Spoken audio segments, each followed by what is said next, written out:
Section 1. You will hear a woman booking a bicycle tour over the phone. First, you have some time to look at questions 1 to 4.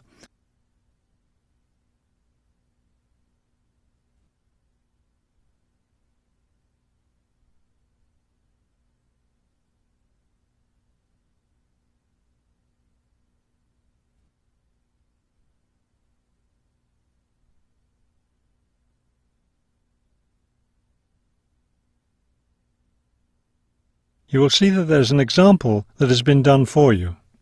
On this occasion only, the conversation relating to this will be played first. Global Bicycle Tours, may I help you? Yes, thank you. I'd like to sign up for a bicycle tour. The man answers the phone. Global Bicycle Tours. So the word global has been written at the top of the form. Now we shall begin. You should answer the questions as you listen, because you will not hear the recording a second time. Listen carefully and answer questions 1 to 4. Global Bicycle Tours, may I help you? Yes, thank you. I'd like to sign up for a bicycle tour. Which tour were you interested in? We have the River Valley Tour coming up in June and the Mountain Tour in July. The River Valley tour is in June. I thought it was in May. It actually takes place the first week of June. Oh, I see. Well, I can still do that. The River Valley tour is the one I want. Splendid. Just let me take your information. May I have your name, please? Carla Schmidt. That's Carla with a K, not a C. K-A-R-L-A. Thank you, Miss Schmidt. Address? Do you need a street address, or can I give you my post office box?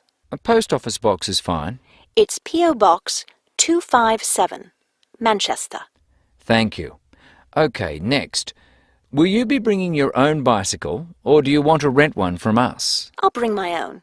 Excellent. Now, we provide all the meals, so we need to know if you have any dietary restrictions. I don't think so. What do you mean? I mean, if there's any food you can't eat. Some people have food allergies or are vegetarian or have to avoid dairy products, things like that. Oh, I see. Well, yes, I'm a vegetarian. I never eat meat.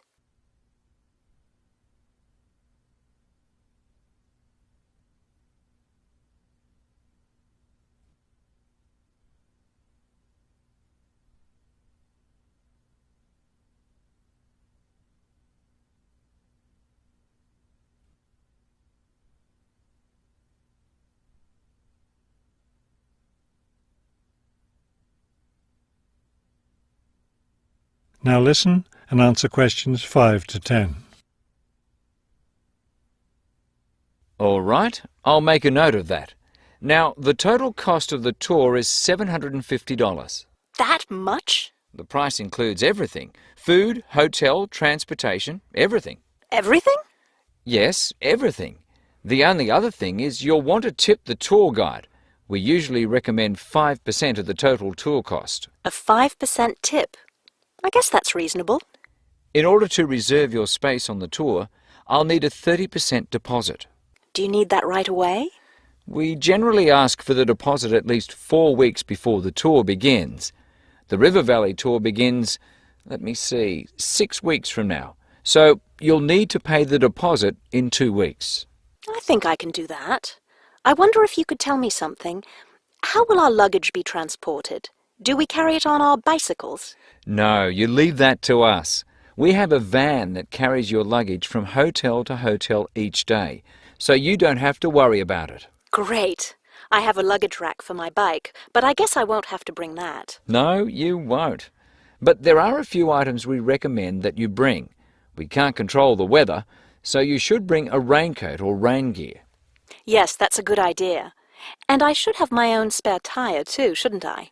Actually, you don't need that, as our guide always carries some. And of course, you won't need maps either, since our guide has the route all planned. What about a water bottle? I'll need that, won't I? Yes, you should definitely have a water bottle. A camera would be a good idea too, since that tour goes through some very scenic areas. I have a guidebook of that area. I wonder if I should bring it along. We don't recommend guidebooks. It would just be extra weight, and the tour guide knows a great deal about the area. Yes, I see. Is there anything else I need to know? I think we've covered the important points. I'll send you a tour brochure, and you can call again if you have any questions. Thank you very much. That is the end of section 1. You now have half a minute to check your answers.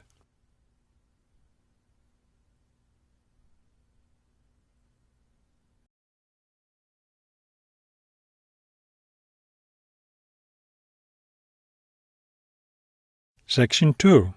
You will hear a tour of a newly renovated health club. First, you have some time to look at questions 11 to 15.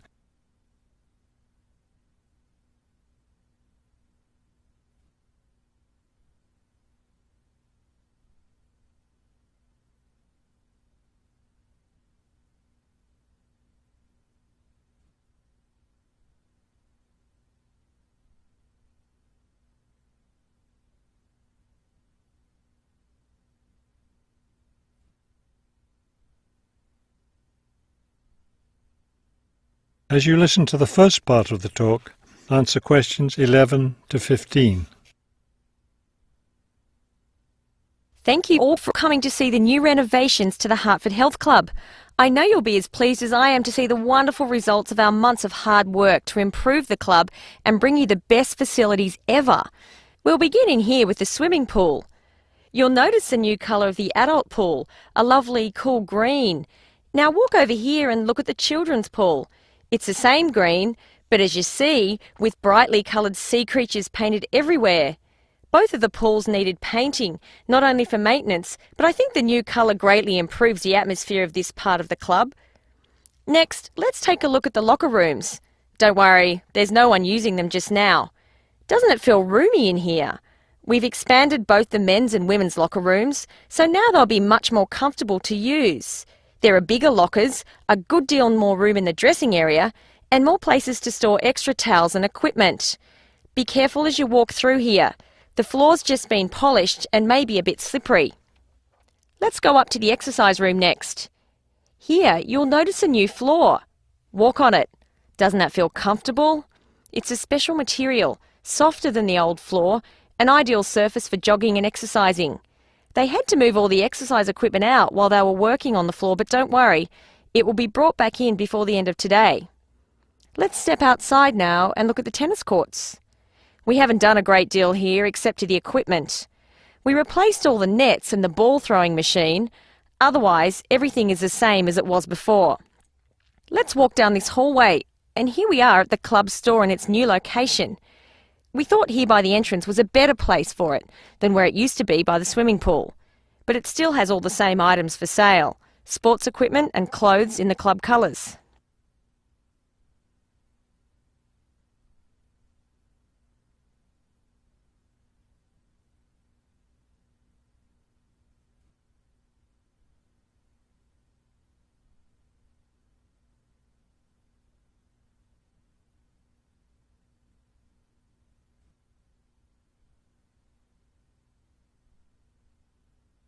Now listen and answer questions 16 to 20.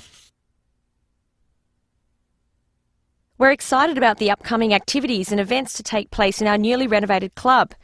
Now that the pools are ready for use again, swimming lessons will begin tomorrow for both adults and children. If you haven't signed up yet, you can stop by the office before you leave today and put your name on the list. If you're a tennis player, you'll be interested to hear about the tennis competition coming up on Wednesday. Players from different clubs all over the region will be participating. If you'd like to watch the event, tickets are available in the office. Also, I want to be sure you all know you're invited to our club party coming up next weekend. We're celebrating the completion of the renovation work, and we have a lot to celebrate. The entire renovation project was finished in just 9 months. That's 3 months less than the 12 months we'd originally planned on. We're proud of that, and proud that we came in under budget too. Because we've had such good results with this project, we're already planning the next one. We already have 2 indoor pools, and next year we plan to install an outdoor pool right next to the tennis courts. Details of these plans will be made available to all club members soon. All right, I think we've covered just about everything. Are there any questions? That is the end of section 2. You now have half a minute to check your answers.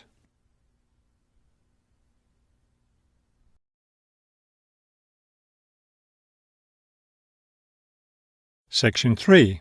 You will hear a museum director talking to several student interns, explaining their internship duties at the museum. First, you have some time to look at questions 21 to 25.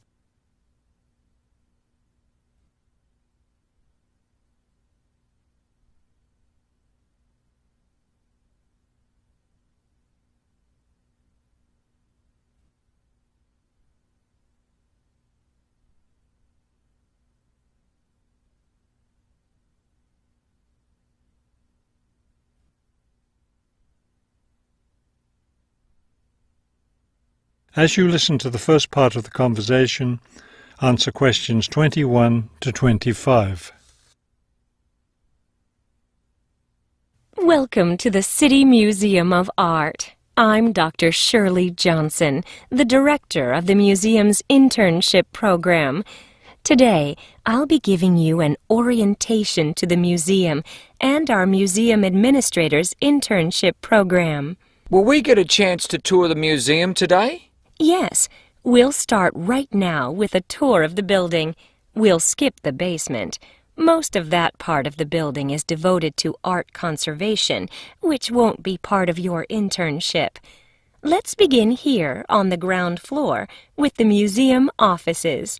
I guess this is where we'll be spending most of our time, helping with the office work. You'll spend some time working in here so you can learn what the administrative duties involve. But you'll also get a chance to experience all aspects of museum work. This room in here is the Museum Tours office. I'm interested in that. I'd really like to help out with the tours. That's great, because you'll all have a chance to lead some tours, and maybe even to develop a tour of your own, too. Let's go up to the second floor now. This is the boardroom in here, isn't it? Will we get to go to board meetings? Only members of the board of directors attend those. Now, back here behind the galleries are the classrooms. You're all welcome to attend any class you want at no charge. But we won't be teaching any, will we? No, the staff of the education department is responsible for that. Let's move up to the third floor now and the research department. Each of you will spend some time working in here. Great. I'd like to help with the research. We're working on some very interesting research projects right now. Also, as an extension of your research work, you'll probably contribute to some of the museum's brochures. I'm looking forward to that. I like writing about art. Another thing I've been hoping to be able to do is meet some artists. You're in luck then. We've planned a reception for the first day of your internship, and you'll have the chance to meet several local artists then.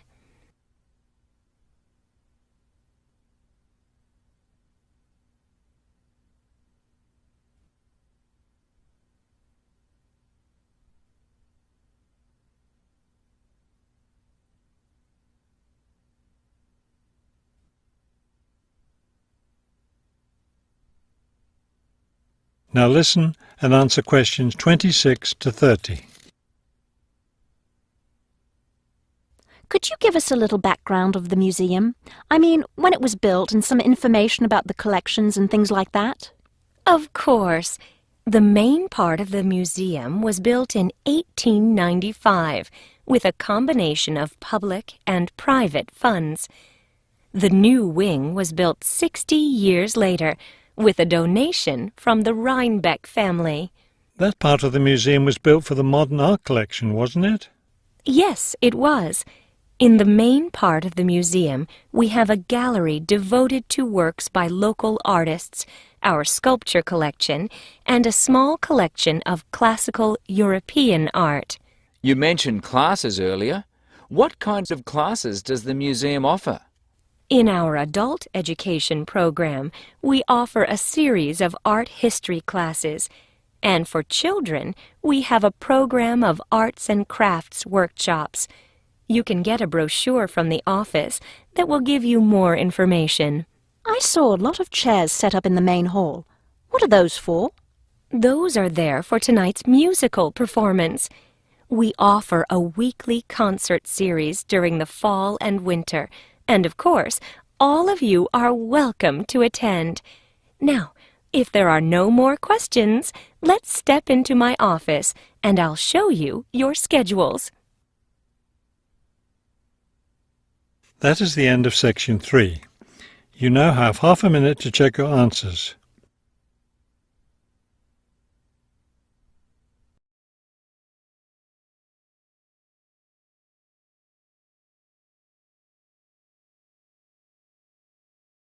Section 4. You will hear a lecture about the history of the tomato. First, you have some time to look at questions 31 to 35.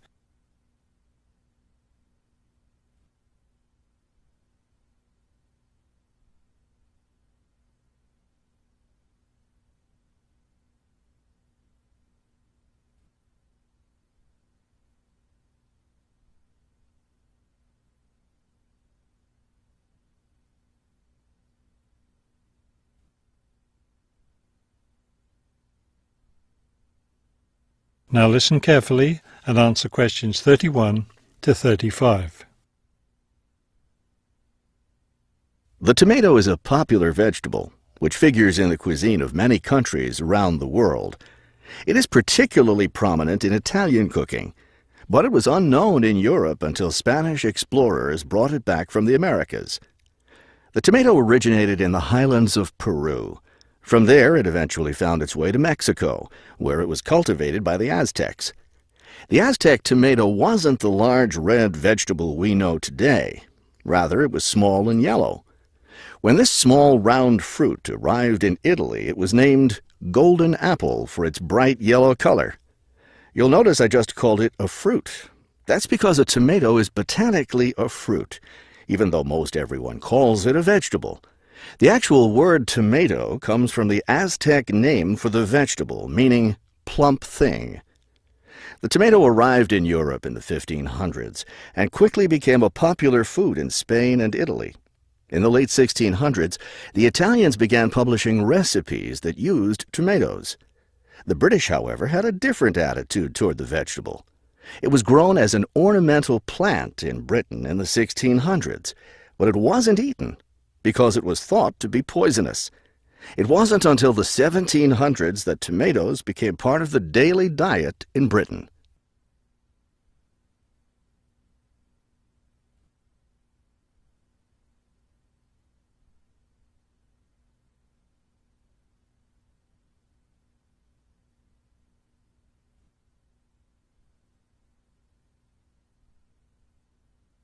Now listen carefully and answer questions 36 to 40. In the United States, tomatoes were also used as ornamental plants rather than as food for a long time. This attitude began to change in the 1800s. In 1806, a gardener's calendar mentioned that tomatoes could be used to improve the flavor of soups and other foods. Thomas Jefferson did much to enhance the tomato's reputation as a food. He first served tomatoes to visitors at his home in Virginia in 1809. Then in 1820, a man named Robert Gibbon Johnson decided it was time to discard once and for all the idea that tomatoes were poisonous. To prove his point, he ate 1 kilo of ripe red tomatoes in public. 2,000 people gathered to watch this feat, which took place on the steps of the courthouse in Salem, Massachusetts. Amazingly enough, Johnson survived this stunt. The popularity of the tomato as a food began growing rapidly. Soon people all around the country were eating tomatoes. By the 1830s, American newspapers and magazines were publishing thousands of tomato recipes. However, all those recipes involved using tomatoes in some cooked form. Tomato salads and sandwiches were still unknown. It wasn't until a century later, in the 1930s, that it became popular for people to eat raw tomatoes. That is the end of section 4. You now have half a minute to check your answers.